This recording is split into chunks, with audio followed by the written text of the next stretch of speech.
6:48, welcome back to the Valley today. We're taking a live look this Monday morning at Garland, Texas, where police say two men were shot and killed after shooting a police officer outside an art exhibit featuring cartoons of the Prophet Muhammad near Dallas. The two men apparently pulled up in a vehicle, shot the officer outside the Curtis Colwell Center in Garland yesterday afternoon. Now, the wounded officer was treated at a hospital and released. There were about 200 people inside that event when the shooting took place. Hi again and good morning, everyone. Thanks for waking up with the Valley today. I'm Lisa Bedeau here with Kyle Bosch. 11 minutes before the top of the hour, and we're starting our nonstop news and weather all the way to the 7 o'clock hour to help you plan your day. NDSU will check its science building for any more problems before reopening for classes today. That after a leaky pipe forced an evacuation yesterday. Yeah, students watched as hazmat crews suited up for a possible chemical spill at Ladd Hall. It all started when a grad student discovered a liquid spill and cloud vapor near an acid storage cabinet. It turned out to just be a leaky steam pipe inside one of the walls. Fire officials say once they were able to shut the steam system down, the vapor cloud disappeared. Well, it's getting down to crunch time at the Minnesota State Capitol in St. Paul. By law, legislators need to have the budget balanced and their business wrapped up by May 18th. But it could be a tough date to make because Republican leaders and Democratic Governor Mark Dayton disagree on almost every major issue. The governor wants a gas tax for highway improvements and an education bill with universal pre-K. Republicans want $2 billion in tax cuts and to eliminate MNsure, the state's health care exchange. If the legislature and the governor can't reach a budget deal in the next 2 weeks, Dayton would have to call a special session and a countdown would begin to a state government shutdown in July. Our countdown is beginning to 6:51, just about 20 seconds or so away. We get started with weather and traffic on the ones with meteorologist Nick Kerr. All right, with a few high, thin cirrus clouds up there filtering the sun, that's the outlook for the afternoon. Sunny and dry. Fargo 70, elsewhere around southeast North Dakota in the upper 60s. It does appear as though today for most everybody will be a day in the 60s. A little cooler actually than yesterday. By noon about 64, Fargo, Moorhead, elsewhere, some upper 50s in northern Minnesota. And we've been experiencing some 70s, even some 80s. But today certainly does not feel like summertime, feels more like spring or early May around this part of the world. Tomorrow we're going to start a little bit warmer in the morning, thankfully, and by tomorrow afternoon temperatures will climb well into the 70s. And then you look to the southern horizon, you will find approaching clouds which will bring on a chance of rain early Wednesday through late Thursday. Even into Friday we'll see chances of rain. Also going to see some pretty good chances of rain on Mother's Day. Saturday should be dry. The high, thin clouds we're showing you here are just that, some high cirrus clouds, mostly in the southern half of the valley and mostly in North Dakota. Got some rain out in the Black Hills, across the I-70 territory and into Chicago. Some thunderstorm and rain showers there. Our air pretty much totally calm. Grand Forks sky partly sunny and 32.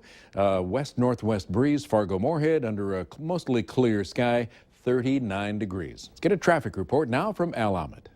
Good morning, Mick. Good morning, everyone. First off, this morning we have a stalled car. It's an S10 Blazer, one of those older style Blazers, a red one, or burgundy rather, westbound Interstate 94, just west of the Rainbow Bridge.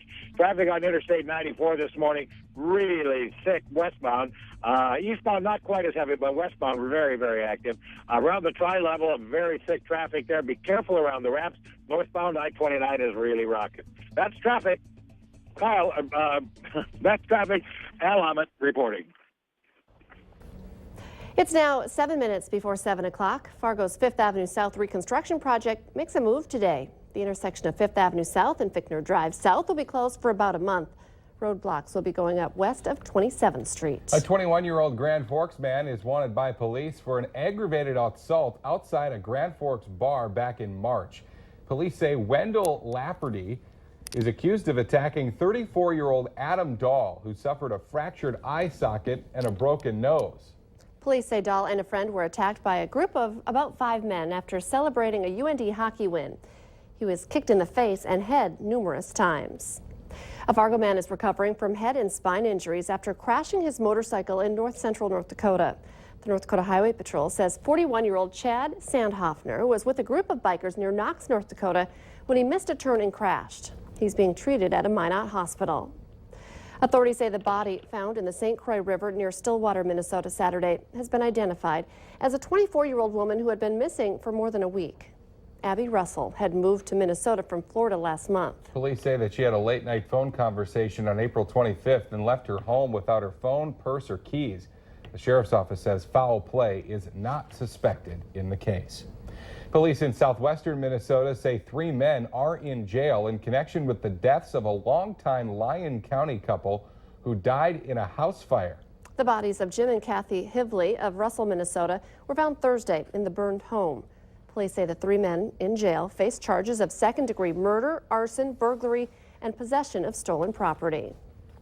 Many people heading to the lakes are finding damage from ice heaves, and some are saying it's the worst they've seen in years. Yeah, homeowners in Becker County noticed a lot of it this weekend, and they do need to get a permit with the county or watershed district before they can make repairs.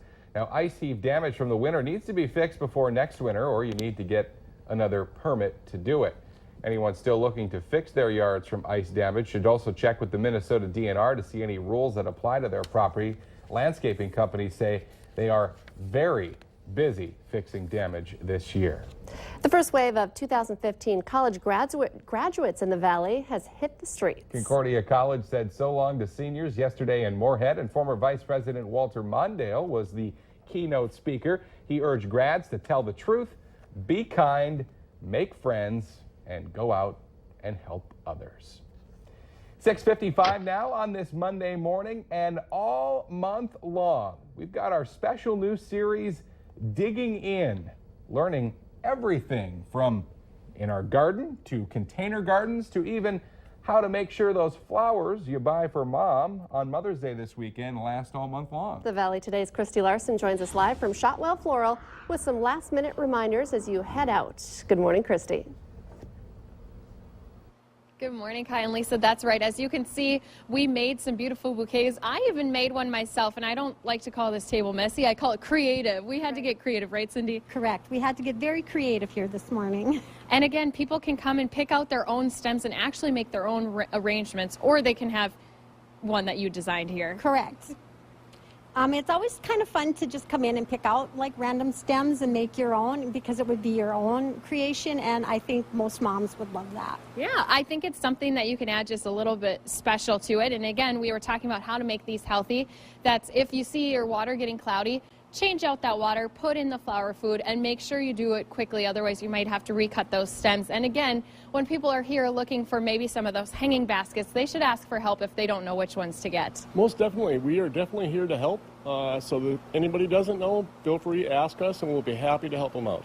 Because again, there's going to be different ones that are better that grow in the shade or in the sun. So you want to make sure you know which one you're getting, where mom's going to hang it, so that she can enjoy it all summer long. Yes, we want them to enjoy it all day, all season long. So come on in. If you don't know, we're there to help. Otherwise, have a great planting season. And again, Kyle and Lisa, like we showed you, I mean, it is pretty simple to make your own bouquet, but if you need some help, you can come in and just pick up that bouquet. I don't know what you guys think of this. I kind of made it a little pink, if you couldn't tell. Very pretty. It is your favorite color, Christy. It would be mom approved, I'm sure. Christy Larson reporting live for us this morning. Thank you, Christy. Most of us, of course, are thinking about flowers and gardens and warmer weather, but the Salvation Army is asking you to remember Coats for Kids and Families drive this week. Donations of gently used winter gear can be dropped off at any Hornbacher's location through Friday. So as you're getting out the summer clothes, hey, why not donate the winter clothes? All of winter clothes are needed, really, but snow pants, gloves, coats, hats, and boots for school-age kids are especially important. Also, a friendly reminder about leaving stuff in your yard this week. You'll want to be careful and make sure it's items that you want to keep probably aren't out there. It is cleanup week. You'll be driving around this morning, or maybe you noticed neighbors doing it this weekend. Lots of people hauling up stuff out to the boulevard for cleanup week around the Fargo-Moorhead area. Of course, the city will come and pick it up, and other people around town may also come and pick it up. Your regular garbage day is the city's cleanup week pickup day. But again, just kind of be careful. Don't want to leave something out in the front yard that might get mistaken for something that you're looking to get rid of. Well, if you're a parent with kids who have phones or consider yourself a serial texter or phone user, you won't want to miss our story tonight. Screen time overload is causing some dangerous medical problems for people who can't put their phones down. Coming up tonight on Valley News Live 10 at 10, Nicole Johnson will show us a simple way that you can track and manage your family's phone time. And before we go this morning, I just quickly want to wish my baby happy birthday. Bailey Bedeau turns 3 today. I can't believe that. I just had her yesterday. How can she be 3? This picture was taken yesterday. We started the birthday week celebrations a little bit early. She's been singing happy birthday to me for the last several days, so she's super. How is your daughter awesome. 3 years old? I can hardly believe it. I can understand how you can hardly believe it. Time to get our answer to our question of the morning. Sunday at 7 p.m. is when half of us are likely doing this. Binge on comfort food. Something get you ready for Monday. Us because we realize the weekend's almost over. Guilty. Yep. Last night, did it. It was good.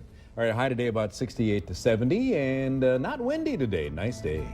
Thanks for waking up with the Valley today. Remember, we have more local news and weather for you in just 25 minutes. Have a wonderful Monday, everybody. We will see you tomorrow morning.